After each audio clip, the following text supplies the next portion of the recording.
भागे ना तो आप पीछे छूट जाओगे, इसलिए अच्छा है कि अपन साथ साथ ही चलते हैं।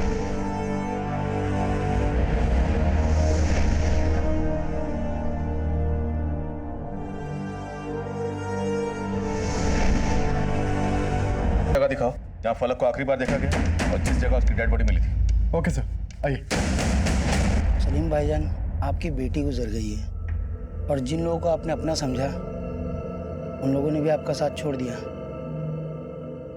फिक्र मत कीजिए सलीम भाई, इस बुरे वक्त में हम आपके साथ हैं।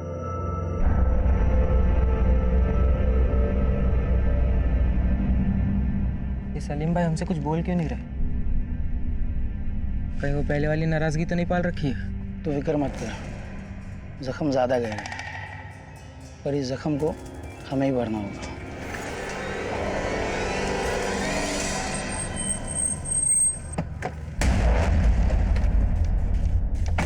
सर यहाँ से हमें पैदल चल के जाना होगा। आइए। सर फलक की अम्मी ने जब उसे आखिरी बार देखा तो फलक यहाँ पे लकड़ियाँ काट रही थी। उसके बाद फलक की अम्मी यहाँ से अपने टेंट वापस चली गई, लेकिन फलक यहाँ पे अकेली थी। क्या हुआ दादी अम्मा, चले अब घर? अरे नहीं नहीं अम्मी, बस थोड़ी देर और, आप जाके खाना बनाओ ना, मैं आती हूँ। ठीक है, लेकिन घर जल्दी आ जाना, खाना बनने से पहले। ठीक है अम्मी। सर कुछ यहाँ से ले जाकर 7 दिन तक कैद रखा गया। लेकिन सर फलक को यहाँ से कहाँ ले जाया गया, इसका कोई ट्रेल नहीं मिला था। फलक की डेड बॉडी कहाँ मिली थी? सर फलक की लाश यहाँ पे मिली थी। लाश बहुत ही बुरी कंडीशन में थी, देख के हम सबकी रूह तक कांप गई थी। 7 दिन तक लगातार फलक को ड्रग दिया जा रहा था, वो भी एम्प्टी स्टमक, और लगातार उसका गैंग रेप किया जा रहा था। इतनी नफरत अकेले इकबाल तो नहीं निकाल सकता। क्या कुछ सहा होगा उस मासूम ने, सफर करना भी मुश्किल है। और हैरानी की बात यह है कि फलक की बॉडी पर कोई डीएनए नहीं मिला, मतलब साफ है। फलक की बॉडी को पहले पानी डालकर नहलाया गया, फिर उसे यहाँ लाकर डंप कर दिया गया ताकि डीएनए मिले ही नहीं। माना कि इकबाल पुलिस की कस्टडी से भागा, लेकिन वो अकेला सस्पेक्ट नहीं लगता। 18 साल के बच्चे का इतना दिमाग हो सकता है? जरूर इस सब के पीछे किसी और का दिमाग। मतलब सर, अगर ये इकबाल हमारे हाथ आ जाए तो बाकी के रेपिस्ट का भी पता चल सकता है। लेकिन इकबाल के हाथ लगने तक हम हाथ पे हाथ रख के तो नहीं बैठ सकते ना। एरिया की जितनी भी मेडिकल शॉप्स हैं सब जगह पता करें, कहीं ना कहीं से वो नशीली दवाई खरीदी गई है जिसके ट्रेसेस फलक की बॉडी में मिले। उसके जरिए भी हम कातिलों तक पहुंच सकते हैं। Okay sir. फलक के स्कल पर जो इम्पैक्ट था उसे किसी भारी पत्थर से मारा गया और उसके बाद उसकी बॉडी को यहाँ लाकर डंप किया गया, लेकिन वो पत्थर आसपास कहीं नहीं मिला। करेक्ट? Yes sir. यानी कि सर उस पत्थर को वहां फेंका गया होगा जहां फलक का रेप और मर्डर किया गया था। राइट। फलक को 7 दिन तक इसी जंगल के रेडियस में कहीं कैद कर रखा गया होगा। पूरा जंगल छान मारो। रंजीत सर। इकबाल जंगल में जहाँ छुपा हुआ था वो जगह कहाँ है? समझ ले चलता हूँ। सर जहाँ से हमने इकबाल को अरेस्ट किया था ये वही घर है। जंगल के बीचों बीच इस सुनसान जगह पर यह घर किसने बनवाया? सर वो पहाड़ी पे आप झंडा देख रहे हैं, वहाँ एक मंदिर है। ये घर मंदिर ट्रस्ट वालों ने ही बनवाया था। दरअसल ट्रस्ट वाले यहाँ पे धर्मशाला बनवाना चाहते थे, लेकिन फंड पूरा ना होने की वजह से काम बीच में ही रोक दिया गया। सर ये घर तब से यूं ही सुनसान पड़ा हुआ था। सर हमने ये घर और घर के आसपास पूरी छानबीन की थी, लेकिन ऐसा कोई भी सबूत नहीं मिला जिससे ये पता चल सके कि फलक को यहाँ रखा गया होगा। फॉरेंसिक टीम को बुलाओ, पूरा घर स्कैन करवाओ। हो सकता है कोई टेक्निकल एविडेंसेस मिले। और वो पत्थर जिससे फलक का चेहरा कुचला गया था वो भी आसपास ही कहीं हो। छान मारो।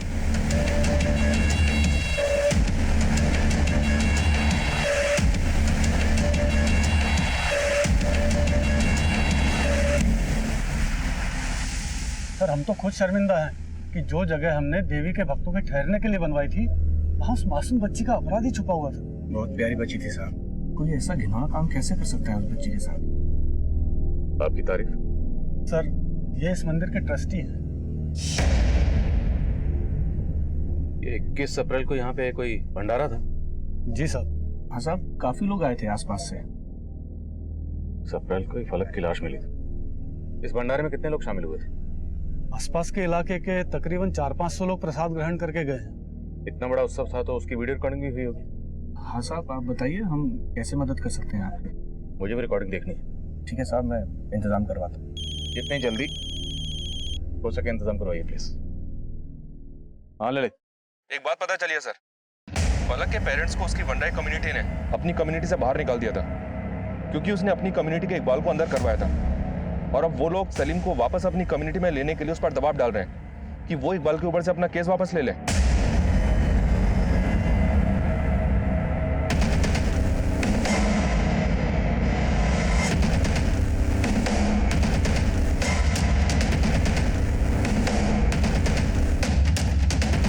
इस मुश्किल घड़ी में आप लोगों को फलक के माँ बाप का साथ देना चाहिए था, उनका सहारा बनना चाहिए था।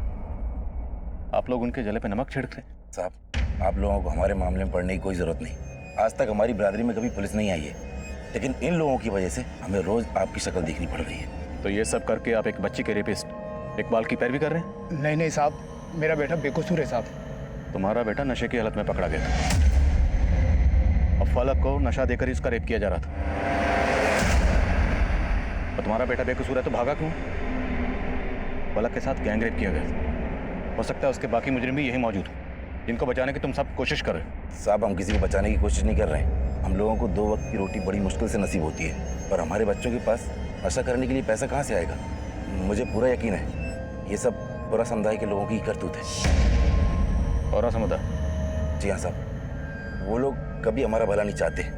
आप खुद सोचिए साहब, पूरे जंगल को, पूरे गांव को पुलिस ने छान मारा, कुछ नहीं मिला, लेकिन अचानक से पूरा समुदाय के राजन को वहाँ पर फलक की लाश मिल गई। मैं मानता हूँ कि इकबाल ने फलक के साथ छेड़छाड़ की होगी, लेकिन उसका इतना बुरा असर नहीं कर सकता साहब। वो अपनी बिरादरी के लिए लोगों से लड़ जाता है साहब। अभी कुछ दिन पहले वो मोहन से भिड़ गया था। यहाँ कैसे आया तू? लकड़ियाँ काट रहा है? तेरे बाप का इलाका है क्या? तो क्या तेरे बाप का है? साले मुझसे जबान लड़ाता है तू? साले हाथ कैसे लगाया तूने? हाथ कैसे लगाया? साले मोहन कौन? ये पौरा समुदाय का है? नहीं साहब, मोहन पौरा समुदाय का नहीं है। वो मंदिर वाले अजय बाबू है ना, उनका भतीजा है साहब।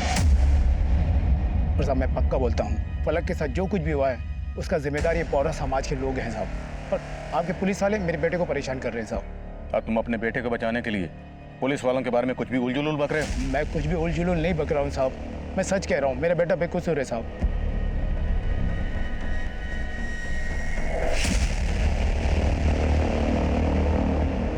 जय हिंद साहब। यहाँ क्या कर रहे हैं? साहब, मैं पूछने आया था कि उस बच्ची फलक को किसने... तुझे उस बच्चे से इतनी हमदर्दी क्यों है? वो तो वनराई समुदाय की थी, जिनकी खुशी भी तुम पौरा समुदाय को बर्दाश्त नहीं होती है। साहब, वो बातें अपनी जगह है, लेकिन मैं... तुझे छोड़ दिया इसका ये मतलब नहीं है कि तू राडार में नहीं है। क्राइम ब्रांच ने वनराई और तेरे पौरा समुदाय के एक आदमी का DNA लेने को बोला है। जो सच्चाई है वो जल्द सामने आएगी। चल यहाँ से जा।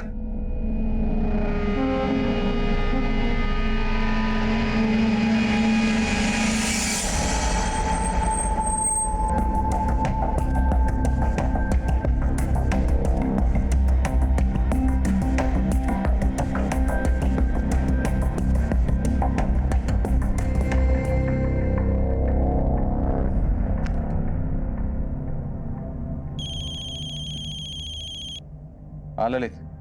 सर, एक गांव वाले से काम की इन्फॉर्मेशन मिली है। फलक की डेड बॉडी मिलने के एक रात पहले जिस जगह पर उसकी लाश मिली थी, वहां 2 लोगों को स्पॉट किया गया था। उसे रोक कर रखो, मैं पहुंच रहा हूँ।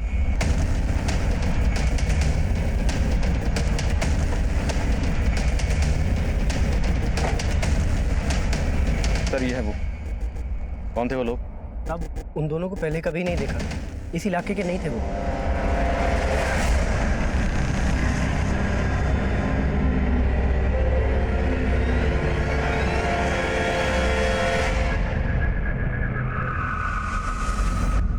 उनके स्केच बनवा सकते हो? साहब, वो लोग इतनी तेजी से निकले कि मैं उनका चेहरा नहीं देख पाया। एक तरफ ये आदमी बोल रहा है कि वो लोग इस इलाके के नहीं थे, मतलब इसने उन लोगों को अच्छी तरह से देखा होगा, लेकिन जब स्केच बनवाने के लिए कहा तो मना कर रहा है। कहीं इसने किसी के प्रेशर में तो ये बयान नहीं दिया था? इसके बारे में भी पता करता हूँ सर। इन लोगों ने भी फलक के साथ ये सब कुछ किया है। बहुत ही शातिर दिमाग के हैं। और इस आदमी का बयान इस शक का जवाब दे रहा। हो सकता है फलक के साथ ये सब कुछ करने वाले इस इलाके के ना हो। इसका मतलब सर, आप ये मानकर चल रहे हैं कि इकबाल इसमें शामिल नहीं है? इकबाल शामिल हो सकता है, लेकिन किसी बाहर वाले के इन्वॉल्वमेंट की पॉसिबिलिटी को नजरअंदाज नहीं कर सकते। दम डाटा निकालो। अगर क्रिमिनल्स बाहर के यार मोबाइल रखते होंगे तो कोई ना कोई लीड जरूर मिलेगी। और जिस दिन फलक की डेड बॉडी मिली थी, पुजारी ने बताया था कि उस दिन मंदिर में भंडारा चला था, हजारों लोग शामिल थे। मैंने उस दिन की फुटेज मांगी थी। क्या हुआ उसका? आज सुबह ही मिले सर, चेक करवाता हूँ।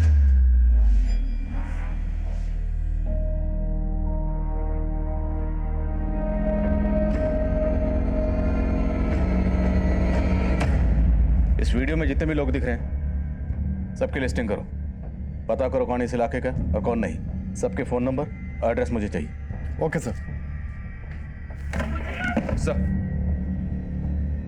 सर हमने ऐसे 25 लोगों को ट्रैक डाउन किया है जिन्होंने आसपास के केमिस्ट से वही सेडेटिव्स खरीदे थे जो फलक के ब्लड में पाए गए थे, लेकिन सर उनके खिलाफ कुछ नहीं मिला है क्योंकि उन सभी ने परचेसिंग प्रेस्क्रिप्शन से ही की थी। उन 2 लोगों के बारे में कुछ पता चला जिनके बारे में उस गांव वाले ने बताया था? फिलहाल तो कुछ नहीं सर, पर लगता नहीं कि वो आदमी गलत बयान देगा। उसके बारे में पता किया मैंने, लोकल विलेजर है और मंडराई कम्युनिटी से उसका कुछ लेना देना नहीं है। तब ये दोनों लोग वही हो सकते हैं जिन्होंने पलक के साथ डम डाटा निकला? या सर, डम डेटा पे काम करना शुरू कर दिया है। इकबाल के फादर और उसकी कम्युनिटी पे लगातार नजर बनाए हुए हैं। इकबाल के बारे में तो कोई लीड नहीं मिली है सर, पर इस मोहन के बारे में पता किया मैंने, लोकल रेजिडेंट है। कैसा बंदा साहब? प्लीज सर, मुझे इन सब चीज़ में मत घसीटिए। मेरा इन सब चीज़ से कोई लेना देना नहीं है सर।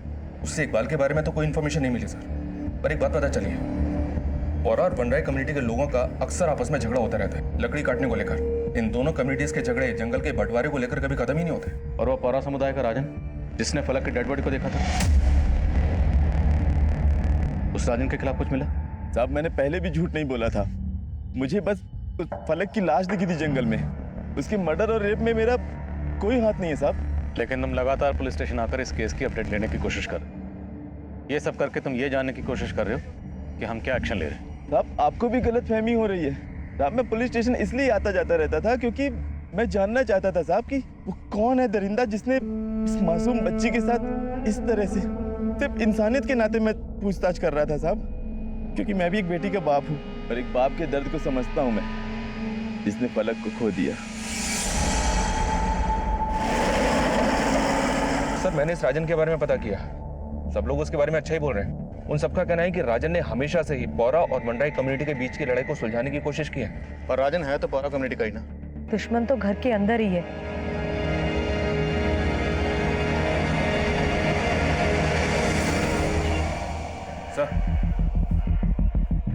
सर उस इलाके का डम डेटा स्टडी किया मैंने। फलक की लाश मिलने के एक रात पहले जिन 2 लोगों को उस गांव वाले ने पहचाना था, उनका पता चल गया है। वो दोनों सलीम के ही फुफेरे भाई हैं। नाम क्या है? नदीम और अफजल। अफजल और नदीम। अब ये अफजल और नदीम मंदिर के भंडारे में तो आएंगे नहीं। सर सलीम, अफजल और नदीम इन तीनों की माँ आपस में बहनें थी।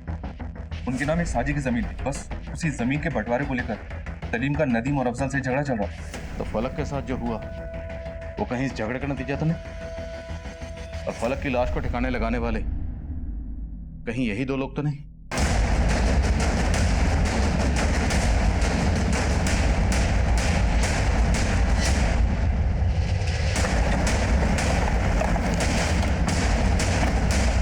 हाँ सर, नदीम और अफजल के साथ में मेरे ज़मीन को लेके कुछ मसले हैं, लेकिन आप ये मुझसे क्यों पूछ रहे हैं? कहीं ऐसा तो नहीं कि उन दोनों ने आपकी बेटी फलक के साथ? नहीं नहीं साहब, वो तो मेरे भाई हैं। माना कि सगे नहीं है और उनके साथ कुछ ज़मीन को लेके मसले चल रहे हैं, लेकिन वो मेरी बेटी फलक के साथ ऐसा कभी नहीं कर सकते। लेकिन जिस दिन फलक की बॉडी मिली उससे एक रात पहले ये दोनों उसी जगह देखे गए थे।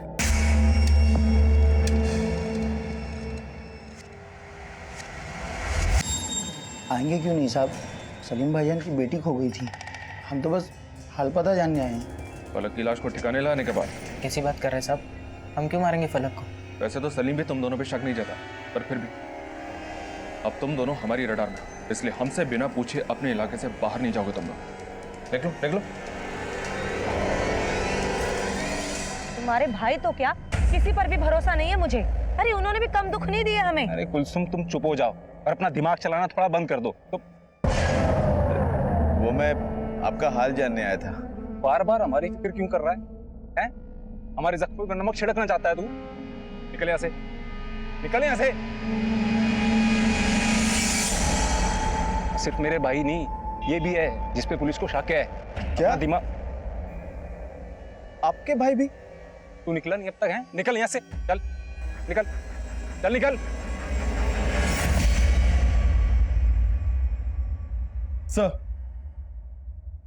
सर जिन लोगों ने मेडिकल स्टोर से सेडेटिव खरीदा था उनमें से एक को जीरो डाउन किया है। सर ये मयंक है, करीब 1.5 महीने पहले इसने सेडेटिव खरीदा था। और फलक के गायब होने से कुछ दिन पहले इसने सेम दवाइयाँ दोबारा से खरीदी थी। क्या नाम बताया? सर मयंक। मयंक, ये देखा देखा क्यों लग रहा है?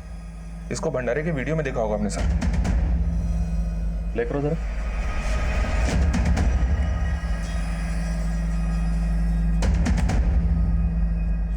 ये मयंक तो राजन के साथ दिख रहा है। और ये मोहन है जिसके साथ इकबाल का झगड़ा हुआ था।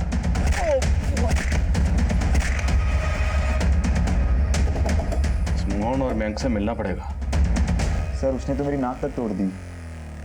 और तुमने बदला ले लिया? कैसा बदला साहब? प्लीज सर, मुझे इन सब चीज में मत घसीटिए।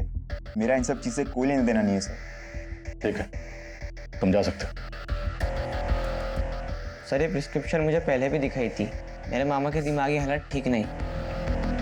डॉक्टर की प्रिस्क्रिप्शन के हिसाब से ये दवाई दिन में एक बार खिलानी है, राइट? हाँ। और केमिस्ट के हिसाब से ये दवाइयाँ तुम्हारे पास अभी भी बची होनी चाहिए। तो ये दवाई दोबारा खरीदने की जरूरत क्या पड़ी? क्योंकि मेरे मामा ने दवाइयाँ मिसप्लेस कर दी थी, इसलिए दवाइयाँ दोबारा खरीदनी पड़ी। मोहन को जानते हो? हाँ साहब, जानता हूँ। मेरे बचपन का दोस्त है, हम साथ में पढ़ते हैं।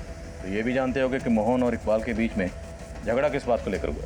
साहब वो इकबाल हमारे इलाके के जंगल से लकड़ी काट रहा था, बस इसी बात पे झगड़ा हुआ था। पौरा समुदाय का राजन? राजन? साहब मैं पौरा समुदाय के लोगों को उनके नाम से नहीं जानता।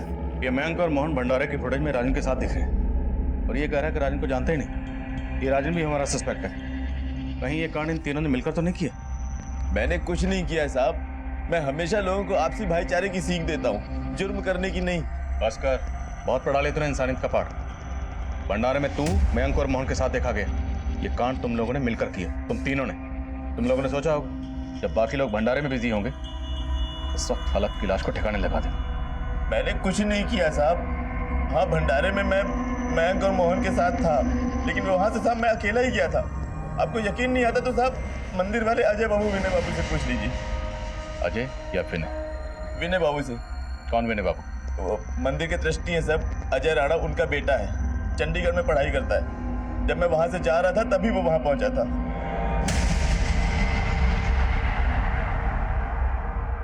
सर विनय भंडारे वाले दिन यहाँ नहीं था, पर आप ये सब क्यों पूछ रहे हैं?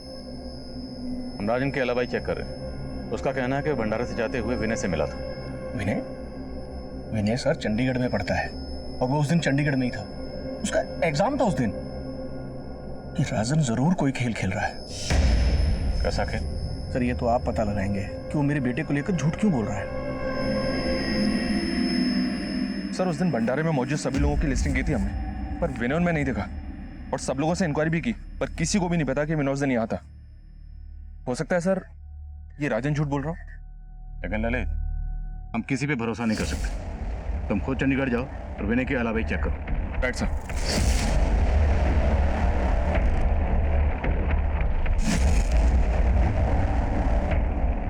सर 21 तारीख को तो मेरा एसएसटी का एग्जाम था और गांव तो मैं गया ही नहीं था।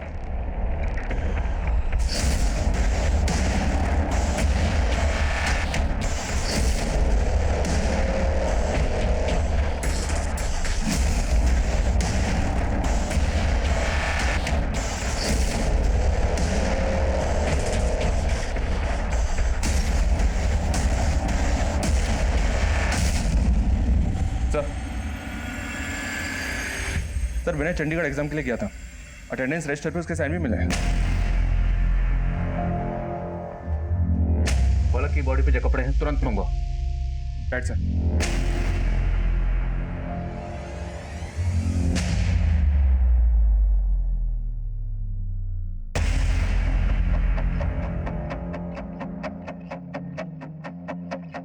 ये माजरा कुछ अलग है। मैं जिसका नाम ले रहा हूं उनके बारे में सब कुछ पता करो। उनकी एक्टिविटीज, उनके कॉल रिकॉर्ड्स और बैंक ट्रांजैक्शंस, सब कुछ। Okay sir. पहला नाम दे।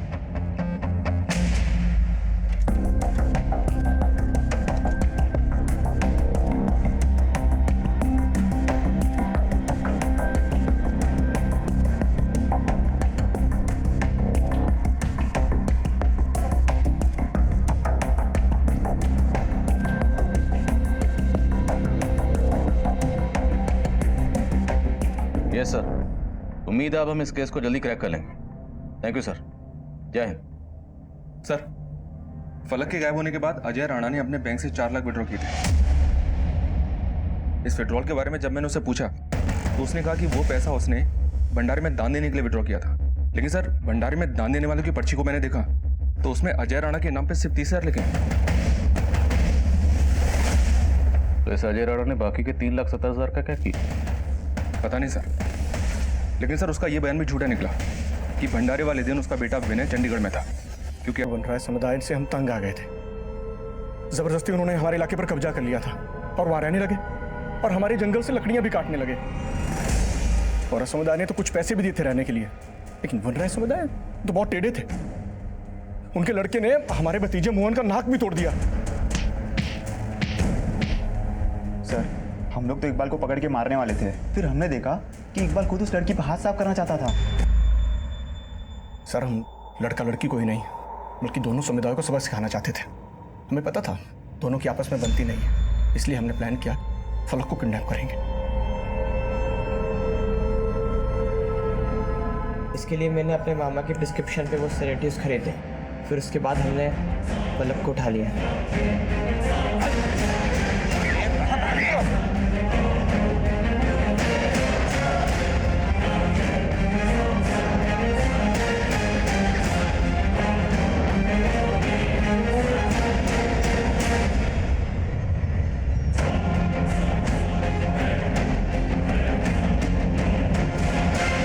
पाँच दिन निकलने के बाद हमें लगा लड़की कभी भी मर सकती है। उसकी लाश को तो ठिकाने लगाना ही था। 2 दिन बाद मंदिर में भंडारा था, बहुत से लोग इकट्ठे होने थे, तो उसी दिन हमने सोचा कि इस काम को करेंगे। लेकिन तुम लोग जहां पर फलक का रेप कर रहे थे वहीं से इकबाल गिरफ्तार हुआ, इसका क्या चक्कर है? इकबाल अपने लोगों के साथ फलक को ढूंढ रहा था, लेकिन उसको नहीं मालूम था कि हमने लाश को डंप कर दिया था। और जब हम वहाँ की सफाई कर रहे थे तो इकबाल वहाँ आ गया।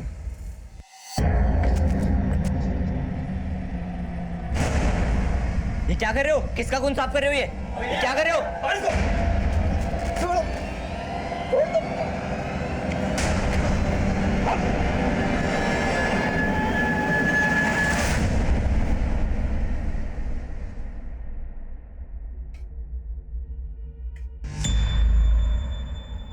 हमें पहले लग रहा था कि फलक की बॉडी को डंप करने से पहले ही उसके कपड़ों से डीएनए साफ किए गए होंगे, लेकिन फलक की डेड बॉडी की तस्वीर की गौर से जांच करने के बाद हम सबका राज खुल गया।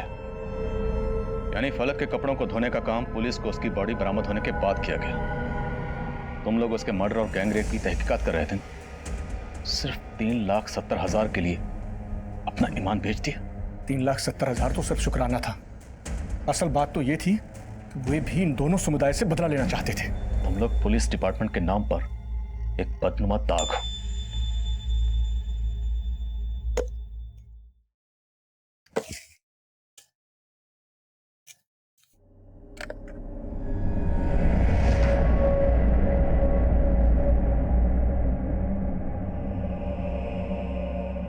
फलक फलक फलक फलक फलक फलक फलक फलक